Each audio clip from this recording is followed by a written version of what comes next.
And the earth he extended after that, and then drew from it water and pastures.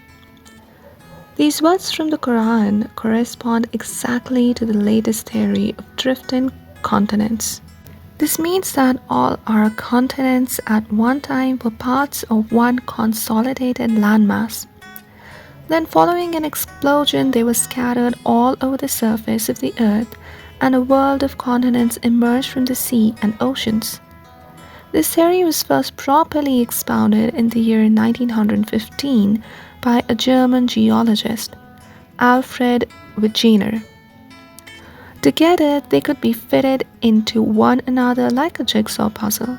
For instance, the eastern coast of South America joins with the western coast of Africa, etc.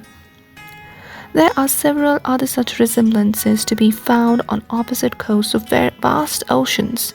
For example, mountains of the same kind, rocks dating back to the same geological period, animals, fishes, and plants of the same type, and so on. Professor Ronald Good, in his book entitled Geography of the Flowering Plants, writes that botanists are almost unanimous in the view that the presence of certain types of plants in various regions of the earth cannot be explained unless we suppose that at some point in the past these tracts of land were joined together. Some fossil magnetism having supported this theory, it has become an established scientific doctrine. A study of a particular direction of stone particles reveals the altitude and latitudes of the rock of which they formed a part in ancient times. The study thus reveals that in the past, certain tracts of land were not situated where they are today. On the contrary, they were situated exactly at places where the theory of drifting continents would suggest. P.M. Blackett, professor of physics at the Imperial College, London, writes that measurements of Indian stones definitely show that 70 million years ago India was situated south of the equator, and that examination of South African rocks reveals that the African continent split off from the landmass at the South Pole 300 million years ago.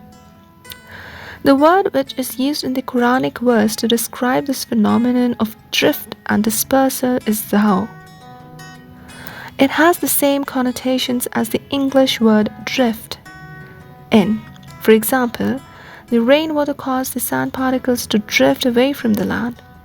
Such a wonderful similarity between this virgin from the remotest past of major geological changes and the discoveries of the present day cannot be explained in any other way than that the Quran springs from a being whose knowledge far surpasses the limitations of time and space.